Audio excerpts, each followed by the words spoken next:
Aorian'ity tapatapam-baovao ity dia iresaka ny makasika ny kolikoly amin'ny fanamboarana ny taratasy fahazoan-dalana mily fiarakodia isika, eo ihany koa ny voikava mahatratra ao anatin'ny fandalovan'ilay rivodozahina ho farany teo.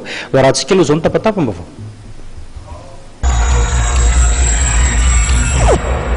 Zazavavy kely 9 taona no maty niara-ny herisetra fanolanana ny ady lasa teo tao Abetafy faritra Vakinakaratra. Tovolahy 12 taona no nahavita an'ity loza ity tamin'io andro io dia nentiny tany anaty alakatsaka ilay zaza ka nanaovany filandratsiny.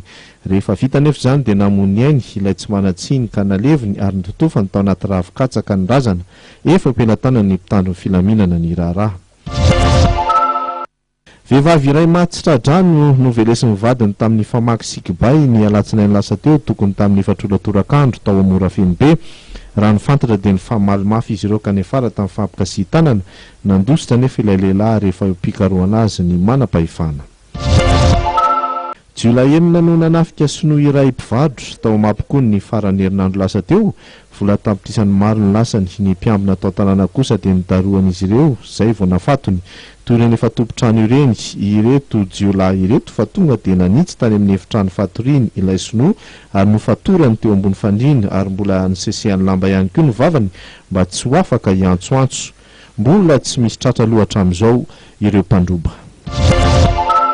Nandritra ny fandalovany ENAO iny dia fantatsika fa nietsika matetika ny tany indrindra tany amin'ny faritra Vakinakaratra. Betsaka ny nanany amin'ny foazan'ny volkano Anankaratra. Nanambara nefa ny prefeny Vakinakaratra fa tsy misy velively zany, efa nisy raha teo moa ny fikarohana ny firafitry ny tany Ankaratra sy ny manodidina nataon'zareo eny Ambodepina fa tsy ahina ny poan'ny volkano. Mihevitra hanondrana tantely maherin'ny 100 taonina ny faritra Boeny hatramin'ny taona 2024. Izay ny fantatra nandritra ny atrikasa nanaovana tombanezaka ny fampiroboroboana ity sehatry ity ny taona 2024 tany an-toerana omaly 20 martsa.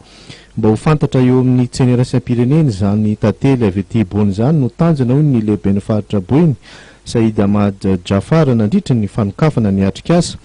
Izany hoe mametraka label mihitsy. Raha ny taona 2024 no resahana dia nanaparitaka tantely na trano tantely 10 tao anatin'ny komina vitsivitsy ny Piompy miaraka tamin'ny fanoanany ny fandarana asa Alemanina Malagasy PGME misahana ny tontolo iainana.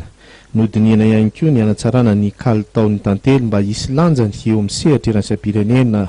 Tsy vitan'izay fa nojerena ny fomba entina miady amin'ny aretina pahazon'ny tantely dia ny vao azy zany ny fomba amingorana ny dolo tanety etsy andaniny.